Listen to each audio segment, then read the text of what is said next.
Peringatan Hari Kemerdekaan Republik Indonesia yang ke-78, warga Sekayu Musi Banyuasin bersama Arsi Muba menggelar acara istimewa berupa sedekah juada. Tampak kekompakan dan kebersamaan warga dalam acara yang sangat istimewa dan unik tersebut. Dalam rangka memeriahkan HUT RI ke-78, warga Kelurahan Kayu Ara, Kecamatan Sekayu Musi Banyuasin mengadakan sedekah juada, di mana sedekah juada sendiri merupakan proses pembuatan makanan khas Musi Banyuasin, sejenis dodol yang dibuat dari bahan-bahan alami seperti tepung ketan, gula merah, santan kelapa, dan kemudian dimasak. Dalam proses pembuatannya membutuhkan keterampilan khusus yang diturunkan dari generasi ke generasi, menjadikannya salah satu lambang kearifan lokal Kabupaten Musi Banyuasin. Ketua Arsi Muba Herdoni Syafriansyah mengatakan bahwa acara sedekah juada ini harusnya dilaksanakan pada tahun 2021.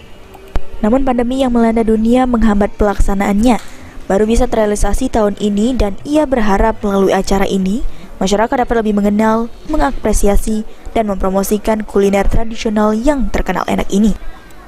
Juga diharapkan sebagai ajang untuk mempererat tali silaturahmi antar sesama warga dalam mempertahankan kemerdekaan RI ke-78. Menurutnya, sedekah juada bukan hanya tentang kuliner semata, tetapi juga tentang memperingati Hari Kemerdekaan dengan cara yang unik dan bermakna. Sedekah juada ini kami laksanakan dalam rangka memperingati momen Hari Ulang Tahun Kemerdekaan Republik Indonesia yang ke-78 tahun. Jadi, kegiatan sedekah juada ini adalah kami bersama dengan para masyarakat bersama-sama memasak juada tersebut. Kemudian juada yang sudah masak ini kami bagi-bagikan tidak hanya kepada para yang memasak ataupun panitia, namun juga kepada masyarakat sekitar. Ada sekitar ratusan juada yang kami bagikan.